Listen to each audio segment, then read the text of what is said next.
Mori le Mola est sorti de l'hôpital et la première des choses qu'il a fait, il a appelé la police pour leur dire, venez me chercher pour que j'aille en prison. Beaucoup de personnes ont commenté, beaucoup de personnes ont parlé, mais je vous avais dit dès le départ que je connais Mola. Mola est détruit. Quand tu as été à la base d'un accident, qu'une personne a perdu la vie, tu ne t'en remets souvent plus. La femme de Mola nous a donné cette information. Dès qu'il est sorti de l'hôpital, la première des choses que M. Mori le Mola a fait,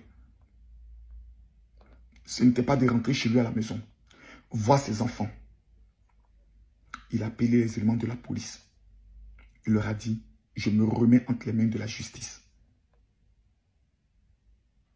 Vous voyez, beaucoup de personnes auraient pu faire des papiers pour faire croire que le mal qu'il a, on peut aller l'opérer.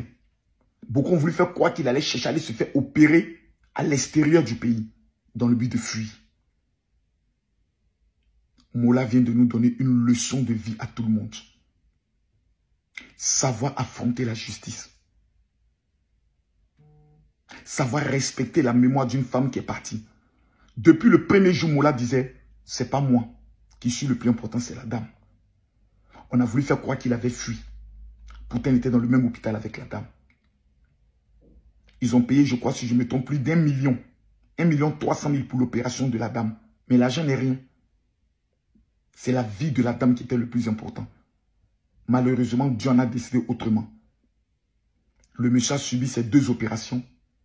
Malgré qu'il est encore convalescent, il accepte de se rendre à la police et d'aller en prison le temps de l'enquête. Mori le Mola, que Dieu te soutienne dans ton épreuve. Et toutes mes condoléances à la famille qui a perdu leur enfant. Que Dieu vous aide.